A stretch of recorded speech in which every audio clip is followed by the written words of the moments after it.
I want the American people to know that President Trump and Vice President Pence and their administration are working tirelessly every day to protect the health and well-being of Americans and respond to the coronavirus. Our adversaries should take note, however, this president has a clear-eyed focus on America's national security interest. And let me be clear, it would be a mistake with terrible consequences for any adversary to attempt to do us harm during this health crisis or ever for that matter. So that was the National Security Advisor, Robert O'Brien, saying that anybody who decides to mess with us right now would be visiting tremendous harm on themselves. I do believe that is true.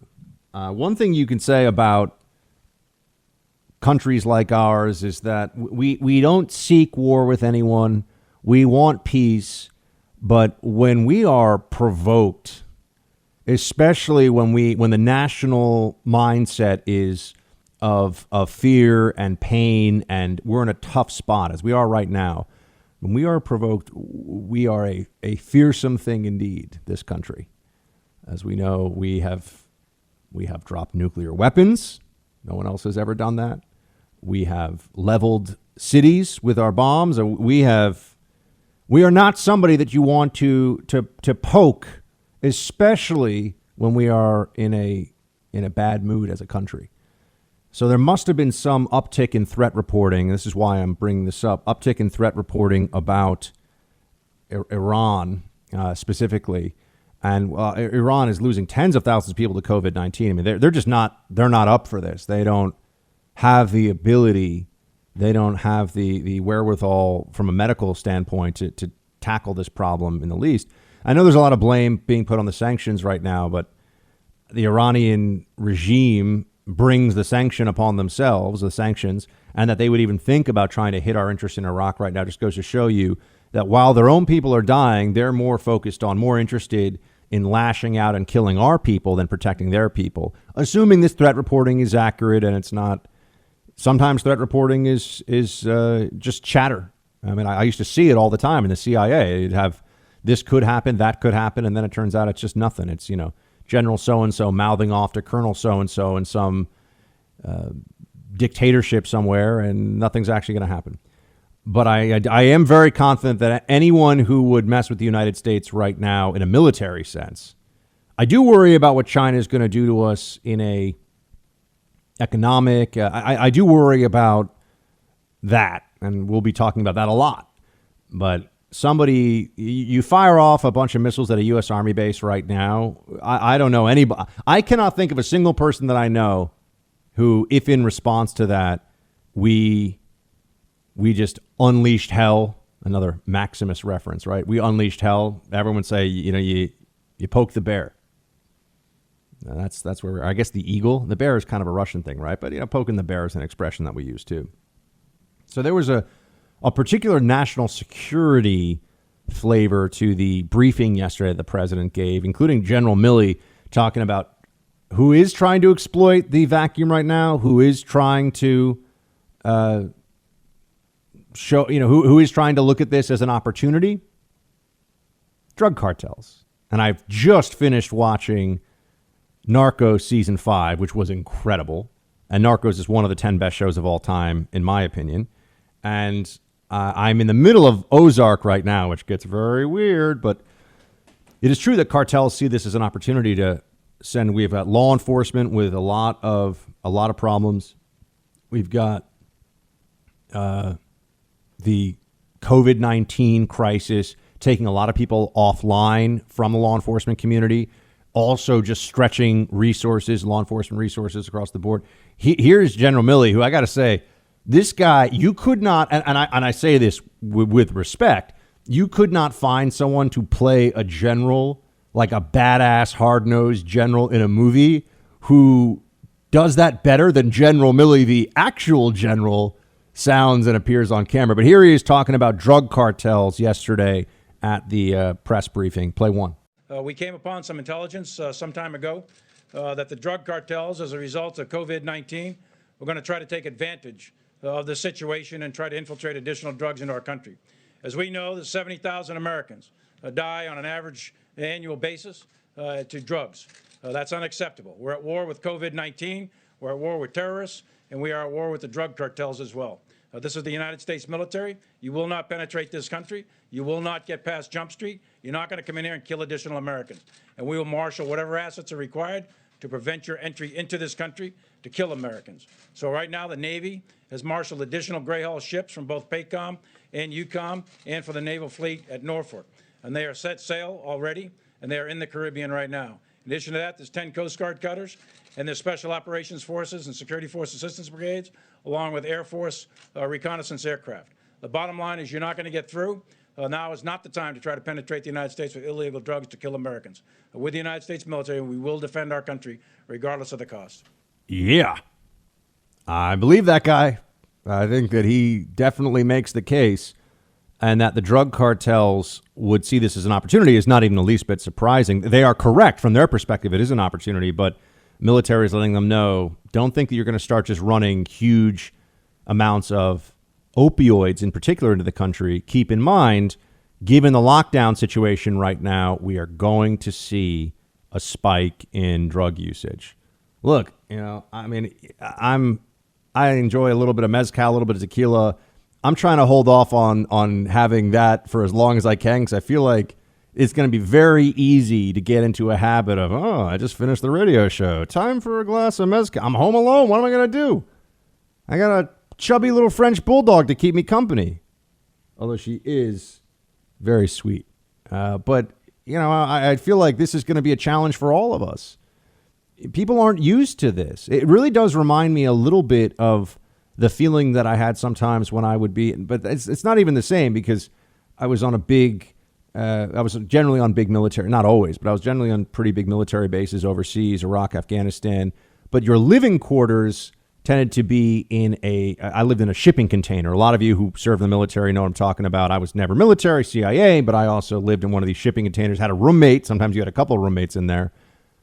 And I think I've told you the story before, but it's one of my great moments of pride that a guy who had 30 years in the intelligence community, he told me that I was the most considerate and polite roommate he had ever had in any assignment after we were together for months and months in Afghanistan, which I really thought was really cool. I was like, oh, wow, that's really nice. So we watched a lot of episodes of Entourage and The Office together on these little DVDs you could get in the markets in Afghanistan. But back to anyway, I'm used to close quarters living. That's not something that's unusual for me at all. But producer Mark, I'm going to need you one more time. I go on these tangents, and then what was I saying a second ago? General Milley. It was about General the drug Milley. cartels. Oh, the cartels. Yeah. Thank you, the cartels. People that are in close quarters who aren't used to it, this is what I was trying to say, are going to feel emotions and psychological pressures they haven't before.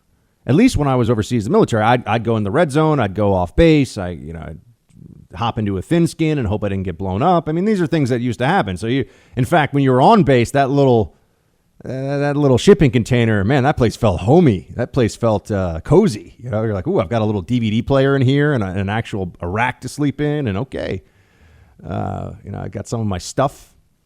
But if you're not used to this, it's going to be trying psychologically, which is why Mark and I are talking about how we can do more Freedom Hut content out there, put it out there, and that's why we want to work in the history podcast and things you can listen to and keep you company. And one of my speaking of my proud moments here, I remember years ago, a woman who was Team Buck OSS, she sent me a note about how when things were really bad for her going through chemotherapy, she listened multiple times to the Battle of Lepanto podcast, and it just, for whatever reason, it allowed her mind to escape the difficulties of that chemo process.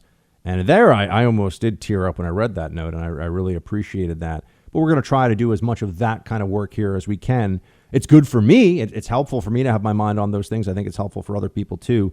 But the drug abuse problem, which is where I keep trying to come back to this, that General Milley, they're trying to get ahead of this, trying to anticipate that opioid use, for example, is likely to go up. And as we know, that stuff is so lethal. And another place that China is more responsible than most people realize. Another place where, if the public knew exactly what the Chinese government was really up to, they would probably feel very differently about a lot of things with regard to China. It's the Chinese precursor chemicals are what are sent to the cartels in Mexico, and the Mexican cartels can pay top dollar for chemists. So this is straight out of Breaking Bad. If you've seen Breaking Bad, it's a very similar setup. And they're making fentanyl and carfentanil in these labs and sending it north into this country. And they're trying to, they stamp them to look like pharmaceutical grade OxyContin and other prescription opioids, but they're not. And that means that you don't really know what dosage, what purity you're getting.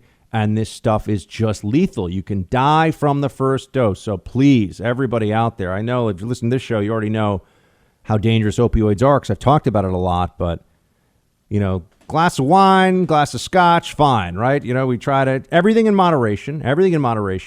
But this is not the time to be, especially because for anybody out there who would need this advice, what you really don't want right now is to have to go to a hospital because of any kind of drug experimentation. That's going to, especially in a major city right now, you never want to do that, but really right now, you do not want to deal with that at all. So that's why I think they're worried about the drug cartel situation, that there'll be a spike in people are all stuck in their homes, and you can really only leave to get essentials. If you're a drug cartel, what are you going to do? You're going to post people up outside of Walmart. You're going to post people up outside of different places where there is allowed to be some commerce of essentials. And you're going to say, hey, you've been in lockdown for 60 days, try this. And people who do that can end up dying very easily. So Milley's trying to stop it from the supply side. As we know, that's a very tough game. It's never going to be perfect, but they're doing what they can. And the situation of the American people right now is we're particularly susceptible, I think, to an infusion of mind-altering substances, especially including people that have never done it before. So we got to be vigilant about that. And also, for those of you that have kids, you don't need me to tell you this. I don't even have kids, but I know you know this already. You got to make sure that no one's trying to get. They're home. It's easy to keep watch over them now, right? Easier than before, but you want to make sure that no one's sneaking any stuff that is they view as experimental, but could have really terrible consequences. And then there's the situation of Mexico to our southern border when it comes to COVID-19. Let's address that a little bit.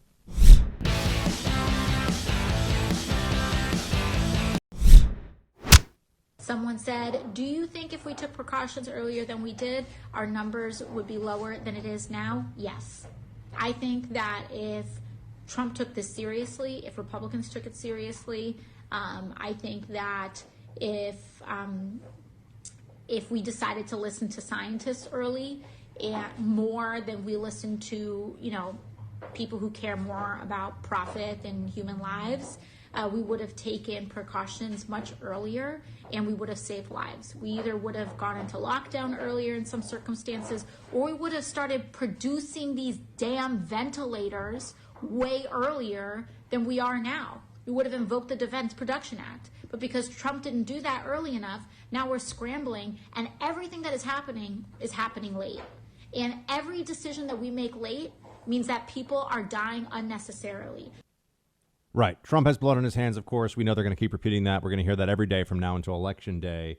And then if Trump wins, every day after that until he's no longer president. They're never going to stop with this, so get used to that. But the storyline here that Trump didn't listen to the experts and that this was all in some way avoidable if only Trump had listened to experts. This is what you keep hearing. This is absurd. The experts didn't know. As of 2 weeks ago, the experts were thinking about maybe after the 15-day period letting us go back to work. And, we'd sort of deal with it. We'd have to do some spike. There'd be a spike here, spike there. We'd handle it. That was where the experts were. At least the coronavirus task force experts who are not administration appointees. These are people that work at CDC. These are people that come from the public health sector. So listen to the experts and then things would be so different. I'm still sitting here. I'm still upset because I listened to the experts about a mask, and guess what? I don't have a mask. Don't buy masks. You're stealing them from first responders and other people on the front lines who need them. Okay, but maybe they can get the best masks, but can I put something on? And, oh, no, you don't need it, they said. And now it's, oh, no, you probably should get something, but maybe just a bandana because all the masks are gone. Thanks, experts. I bring this up and people get mad at me. I mean, on social media, the lib blue check rage brigade comes after me. I'm sorry. They told me something. It was wrong. Am I allowed to be annoyed that they told me something that was wrong? No, of course not. Do as you're told. See, libs are used to this. Do as you're told or else by the state. I don't like that. I ask questions. I got problems with that. But I was talking about Mexico, and this is where the liberal narrative about all this is why I played that AOC clip for you. Is going to run into problems. This is not an America thing. This is a global thing. Spain, Italy, much worse off than we are. Are their governments run by Donald Trump, who's so incompetent? No. UK's in tough shape here, too. Tomorrow, remind me, I will talk to you about the Sweden model. Sweden is running an experiment that Sweden is either going to show that all the fear-mongering and panic has pushed us to make wrong decisions, or Sweden's going to get crushed in the next couple of weeks by COVID-19. So remind me, Producer Mark, remind me tomorrow. I want to talk about the Sweden model. I meant to get to it today. But Mexico is going to get hit by this, and Mexico is not ready for this. Mexico is not up for this.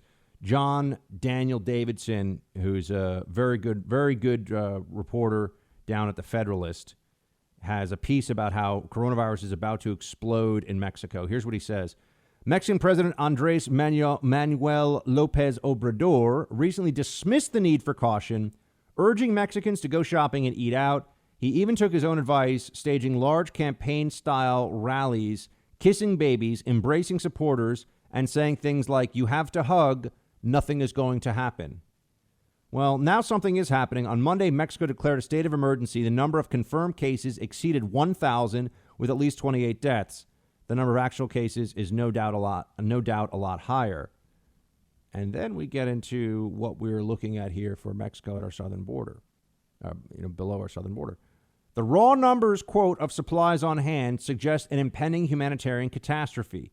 Mexico, with a population of 130 million, has only 356 ICU units, fewer than 50,000 hospital beds, fewer than 2,500 ICU beds, and just over 5,500 ventilators. That's for the entire country. New York City alone has 6,000 ventilators and 2,000 ICU beds. Now, this is going to be very bad for Mexico, assuming this spreads the way the experts have all been telling us it will spread down there. What do we think is going to happen? People are going to make a run north. They're going to want to get out. Securing the border is now all of a sudden going to become a much more obvious national security imperative than it has been in a long time. Because anyone who's trying to avoid this impending catastrophe in Mexico, what is their best option? To come here. And as we see with the cruise ship situation right now, we have these cruise ships that want to come here. We are not looking, our system is already stretched. We are not looking to take in more COVID patients north or south of our border.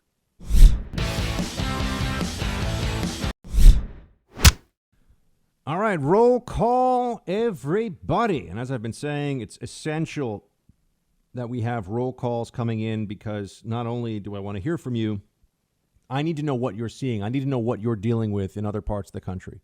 I need to know your stories. It'll make me better at this job right now. So please write in. And just because you don't get read off on roll call, we only have so much time every day, doesn't mean that we're not seeing it and I'm not taking it into account and reading what you are sending me. And Producer Mark, too, which he likes because then when someone makes fun of me and it's really funny, then Producer Mark can steal their joke later. I know the games you play, Producer Mark. I'm on to you. I don't steal people's joke. I'll give them credit. That's true. He does give them credit for it. But he'll say, remember that guy who said, you look like Mrs. Doubtfire? And I'm like, yes. You do look a little bit like Mrs. Doubtfire. I will slice you. That is ridiculous. Anyway, where were we? Oh, yes, roll call. So please do send it in. Facebook.com/Buck Sexton, teambuck@iheartmedia.com. And let's get to it. Christy. Buck, a week or two ago, you mentioned the possibility of sporting a man bun. I would advise against that. Also, we would love to have you in Denver, Shields High. We might have read this one before. But yeah, no man bun right now. I am going to try to cut my own hair a little bit. It's going to be interesting. Maybe I should live stream it. Because really the backup option is to start cutting your own hair And if it starts to go bad, then I do have clippers. I've got very good clippers, actually. And man, I have not had like a high and tight or any kind of buzz cut since I was probably 12 years old. So that would be quite a look. That'd be good content. It would. I mean, I should probably raise money and do this for charity or something right now because I think people would just love to see me look like a jackass. But Mark, do you have a buzz cut? Would you say? What do you describe the Mark? I mean, I guess it's a buzz cut. Yeah, it's kind of a buzz cut. It must be nice. I don't really like having my hair. Yeah. You must get out of the shower and just like take a washcloth, rub it over the top once, and you're good to go. Yeah, that's the best part. I don't have to do anything to my hair. I don't have to worry about it. Yeah, you can air dry. It's very nice.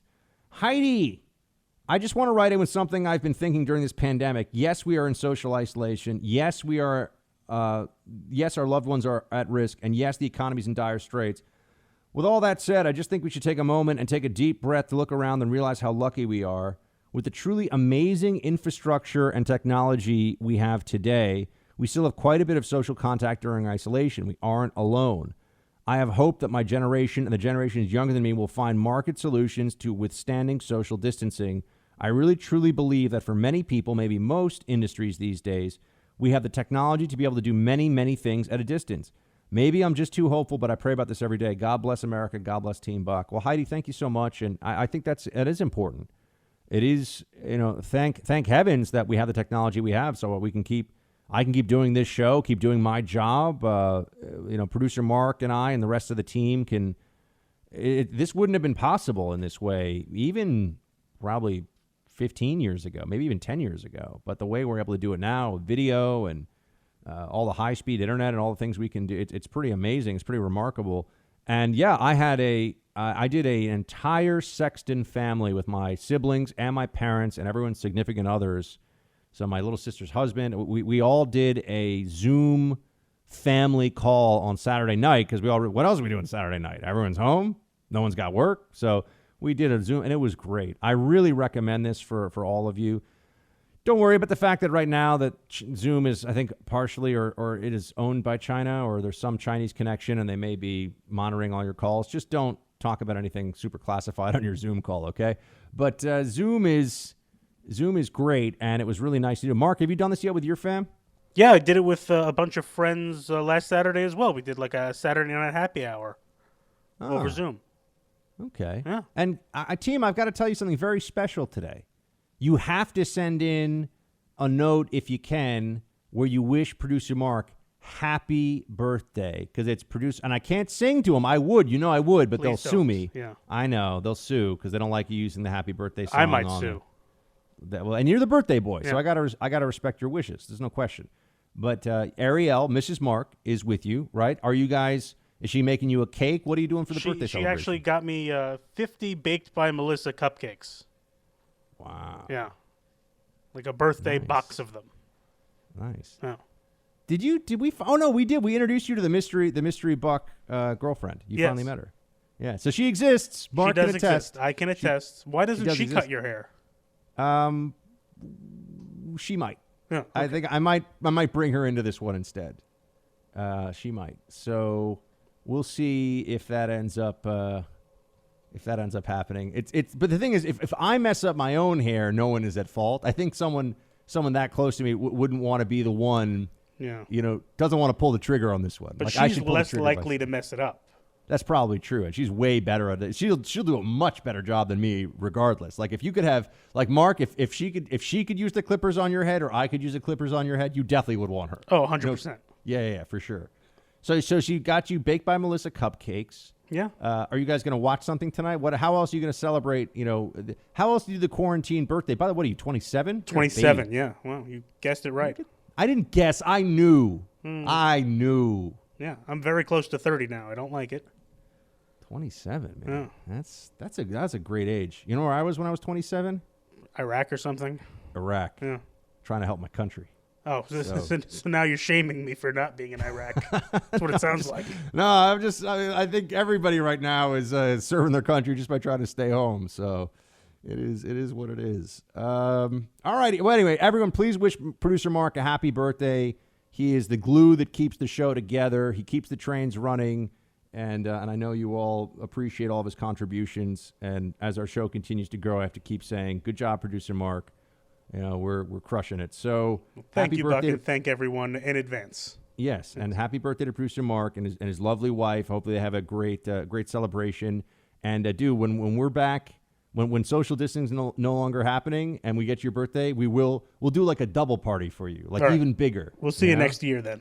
Yeah, well, maybe 2 years. It's gonna be a long time. Hate to say, it's gonna be a while. Alrighty, back to roll call here with Ken. Watch the Pluto TV stream for the first time today. Are you wearing pants? Inquiring minds want to know. It's a very important question, actually. Very important question. I am wearing pants. Are they sweatpants? Yes.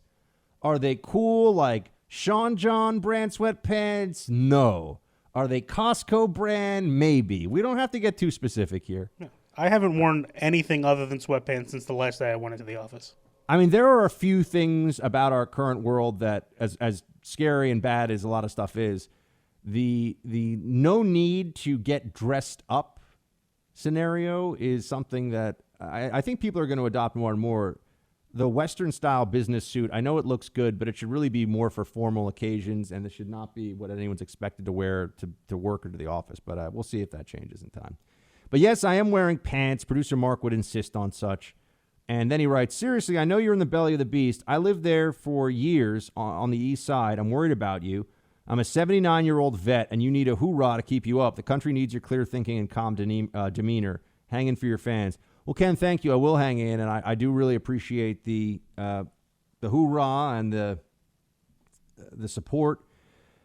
It's tough here in New York, but I know it's different everywhere else in the country, so I'm trying not to take too New York-centric a view of everything and make sure that we're talking about these things the way that they are best reflective of the national situation. You know, this is a national show. But yeah, no, New York City's we're in bad shape. This is worse than the weeks after 9/11. It's not as bad as 9/11 on the day, of course, but the weeks after, this is a more difficult place psychologically for the city, I think, right now. Michael, hey Buck, you've been sounding like lockdown is starting to weigh on you, and that's understandable. I don't normally contact famous folks, but I want to remind you there's still a lot of us in the hinterlands that work to keep the country going and give our fellow Americans all the help we can while you're in a bad place. Hang in there. You're not alone. Love the show. Shields high. Michael, I do thank you for that. And I know that. I know there are people in the rest of the country who can do more and are doing more to keep us all going. And I wish that I could be a greater part of that effort, do more to help those people. And we absolutely recognize that we're very, very thankful, and that's where we're at for now. So, Michael, I appreciate you writing in too, and especially for those of you who have never written in before. Now's a great time. Every message is appreciated.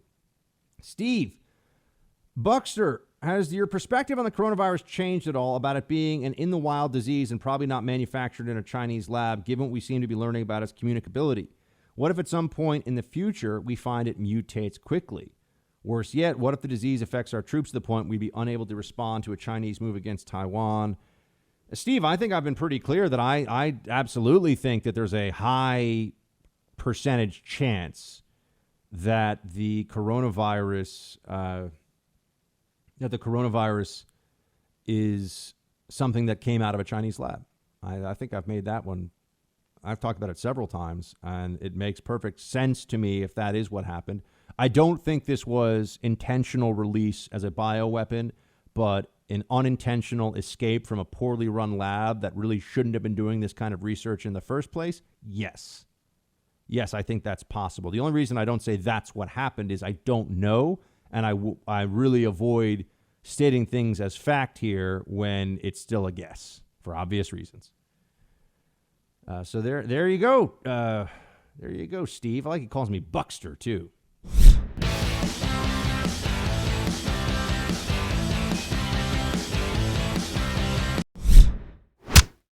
All right, Tommy writes in, love the podcast, Buck. I'm pulling for you and all New Yorkers as this awful scourge unleashed by the CCP continues to kill and hold the city hostage.